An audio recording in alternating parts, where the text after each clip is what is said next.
নমস্কার বন্ধুরা, আজ আমাদের প্রিয় দল কলকাতা নাইট রাইডার্স তারা নিজেদের ঘরের মাঠে তাদের 5 নম্বর ম্যাচ খেলতে নেমেছিল লখনৌ সুপার জায়েন্টের বিরুদ্ধে।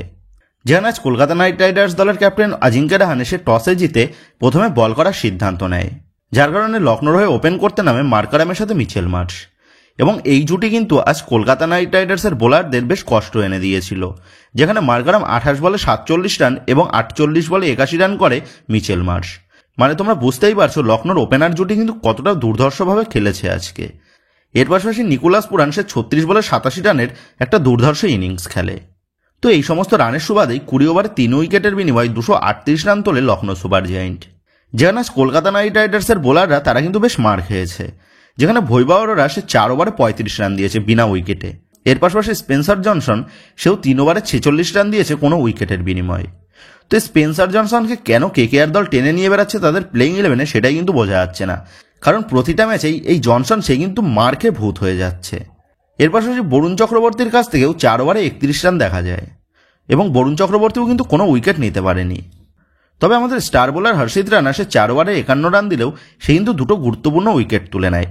এর পাশাপাশি আজ সুনীল নারিন সেও কিন্তু বেশ মার খেয়েছে, যেখানে সুনীল নারিন 3 ওভারে 38 রান দেয়, এবং সুনীল নারিনের কাছ থেকেও আজ কোনো উইকেট দেখা যায়নি। এর পাশাপাশি রাসেল সে 2 ওভারে 32 রান দিয়ে সে একটা উইকেট তুলে নেয়, এবং রাসেল সে কিন্তু মিচেল মার্শের উইকেটটা তুলে নেয়। আর রাসেল মিচেল মার্শের উইকেটটা না নিলে মিচেল মার্শ সে কিন্তু 100 করে দিত।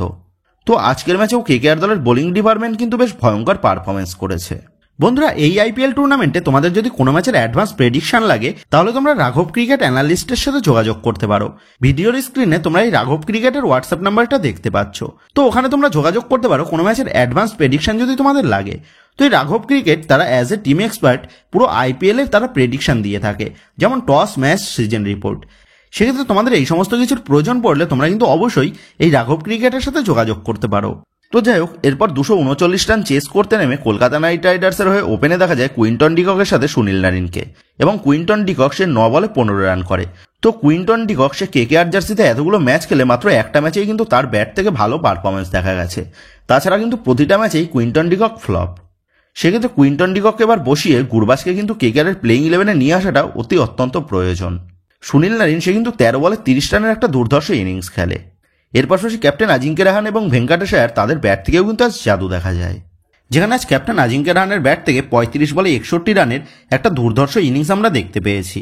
তবে শার্দুল ঠাকুরের বলে উইকেট দিয়ে আসেন অজিঙ্ক্য রাহানে, এবং অজিঙ্ক্য রাহানের উইকেটটা পড়ে যাওয়ার পর মাঠে দেখা যায় রমনদীপ সিংকে। তবে আজ রমনদীপ সিংয়ের ব্যাটটা কিন্তু পুরোই নিরাশ করলো কেকেআর সমর্থকদের, যেখানে মাত্র 2 বলে 1 রান করেই উইকেট দিয়ে আসে রমনদীপ সিং।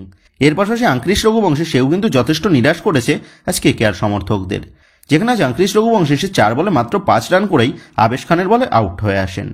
তবে আজকের ম্যাচেও ভেঙ্কটেশ আয়ার সে কিন্তু একটা ভালো ইনিংস খেলে, যেখানে ভেঙ্কটেশ আয়ার সে 29 বলে 45 রান করে। তবে ভেঙ্কটেশ আয়ার সে তার হাফ সেঞ্চুরি করার আগেই সে কিন্তু আকাশদ্বীপের বলে নিজের উইকেটটা দিয়ে আসেন। তো এই সমস্ত উইকেটের পর কেকেআর দলের 2 ফিনিশার আন্দ্রে রাসেল এবং রিঙ্কু সিং এদের মাঠে দেখা যায়। তবে যেখানে আজ কেকেআর দলের 30 বলে 60 রানের কাছাকাছি দরকার ছিল, সেখানে গিয়ে কেকেআর দলের উইকেটগুলো পুরো শুকনো পাতার মতন ঝরে যায়। যেখানে আজ রাসেল এবং রিঙ্কুর কাছ থেকে আজকের ম্যাচে একটা ভালো ইনিংস দরকার ছিল, সেখানে গিয়ে রাসেল সে কিন্তু 4 বলে মাত্র 7 রান করেই সে প্যাভিলিয়নে ফিরে যায়। তো আজ প্রথম দিকে কলকাতা নাইট রাইডার্সের ব্যাটসম্যানদের পারফরমেন্স দুর্দান্ত মনে হলেও সুনীল নারিন, অজিঙ্ক্য রাহানে এবং ভেঙ্কটেশ আয়ার এই 3 জন ছাড়া আর কোনো ব্যাটসম্যানের কাছ থেকে কিন্তু আজ তেমন একটা ভালো রান দেখা যায়নি। তবে একদম শেষে এসে রিঙ্কু সিং সে কলকাতা নাইট রাইডার্স সমর্থকদের মনের মধ্যে একটু আশার আলো জ্বাললেও রিঙ্কু সিং এর সাথে দলের আর কোনো ব্যাটসম্যান ভালো মতন সাথ না দেওয়ার জন্য আজ কিন্তু কলকাতা নাইট রাইডার্স তারা লখনৌ সুপার জায়েন্টের বিরুদ্ধে 4 রানে হেরে গেল। এবং আজকের ম্যাচ হারের পর কলকাতা নাইট রাইডার্স তারা কিন্তু পয়েন্টস টেবিলের 5 নম্বরের স্থান থেকে 6 নম্বরে নেমে আসলো। অপরদিক দিয়ে লখনৌ সুপার জায়েন্ট আজকের ম্যাচটা জিতে গিয়ে তারা পয়েন্টস টেবিলের 6 নম্বরের স্থান থেকে তারা কিন্তু 4 নম্বরের স্থানে উঠে গেল। তো আজ কলকাতা নাইট রাইডার্সদের ব্যাটসম্যান এবং বোলিং বিভাগ 2 বিভাগই কিন্তু জঘন্য পারফরমেন্স করেছে। তো এইরকম পারফরমেন্স করতে থাকলে কলকাতা নাইট রাইডার্স এই মৌসুমে কতদূর পর্যন্ত এগোতে পারবে সেই নিয়ে কিন্তু যথেষ্ট সংশয় আছে। আর সেই কারণেই পরের ম্যাচে কলকাতা নাইট রাইডার্স দলের প্লেইং 11-এ প্রয়োজন অনেক চেঞ্জেসের। তো বন্ধুরা, তোমাদের মতে আজ কলকাতা নাইট রাইডার্স দলের হারের মূল কারণগুলো কি বলে তোমার মনে হচ্ছে, এই বিষয়ে তোমাদের মতামতটা অবশ্যই নিচে কমেন্ট করে জানিয়ে দিও। তো বন্ধুরা, এই ভিডিওটা এটুকুই ছিল। তো আসি বন্ধুরা, দেখা হচ্ছে পরের ভিডিওতে।